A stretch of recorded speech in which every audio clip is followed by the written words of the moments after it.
নমস্কার। তন্ত্রমন্ত্রে আপনাকে স্বাগত। ফলহারিণী কালী পূজার মাহাত্ম্য কী?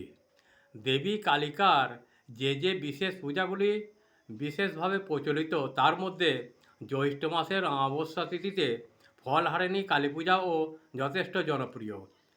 পয়লা জ্যৈষ্ঠ ইংরাজি ১৬ই মে শনিবার রাত্রি ১টা ৫১ পর্যন্ত অমাবস্যা। ফলহারিণী কালী পূজার মূল মাহাত্ম্য হল অশুভ কর্মফল বা পাপ নাশ করা এবং ভক্তের জীবনে সর্বগ্লানি হরণ করে তাকে শুভ ফল প্রদান করা। ফলহারিণী শব্দের অর্থই হল কর্মের ফল হরণকারী। পূজার প্রধান মাহাত্ম্য ও তাৎপর্য। কর্মফল বিনাশ। হিন্দু ধর্মীয় বিশ্বাস অনুযায়ী এই পূজার মাধ্যমে মা কালীর চরণে ভক্তরা তাদের সমস্ত ভালোমন্দের ভার অর্পণ করেন। মা প্রসন্ন হয়ে ভক্তদের সঞ্চিত অশুভ কর্মের প্রভাব দূর করেন এবং আধ্যাত্মিক উন্নতির পথ প্রশস্ত করেন। শ্রী রামকৃষ্ণের জীবনে ফলহারিণী কালী পূজার তাৎপর্য। সনাতন ধর্মে বিশেষ করে রামকৃষ্ণ মঠ ও মিশনের ভক্তদের কাছে এই তিথি মাহাত্ম্য অপরিসীম।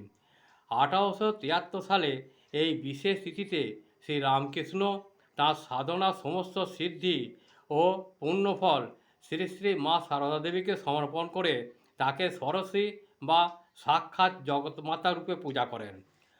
ফল নিবেদন। এই অমাবস্যা বিশেষ ফল ও মৌসুমি ফসল নিবেদন করে মায়ের আরাধনা করা হয়। বিশ্বাস করা হয় এর ফলে সংসারে সুখ শান্তি ও সমৃদ্ধি আসে। তারাপীঠে ফলহারিণী কালী পূজা কেমন হয়? মহাপীঠ তারাপীঠে এই অমাবস্যার দিনে মা তারাকে দুবার অন্নভোগ নিবেদন করা হয়। রাত্রে খিচুড়ি, বলির পাঁঠার মাংসের ভোগ নিবেদন করা হয়। মাকে নানা রকম ফল দিয়ে সাজানো হয়। রাতে তারা মায়ের মুকুট থেকে গলার মালা সবটাই হয় ফলের। এই উপলক্ষে মা তারাকে ফলের মালা দিয়ে পূজা করা রীতি আজও প্রচলিত আছে। বিষয়টি ভালো লাগলে আমাকে একটা লাইক, শেয়ার ও সাবস্ক্রাইব করতে ভুলবেন না। যারা আমাকে সাবস্ক্রাইব করেছেন তাদের উদ্দেশ্যে জানাই আন্তরিক ভালোবাসা ও বড়দের প্রণাম। এইভাবেই আমার পাশে থেকে আমাকে সাহায্যের হাত বাড়িয়ে দিন। আপনাদের একটি সাবস্ক্রাইব আমাকে একটু আলোর দিশা দেখাতে পারে, তাই অনুরোধ আমাকে একটি সাবস্ক্রাইব করুন, একটু হাত বাড়িয়ে দিন।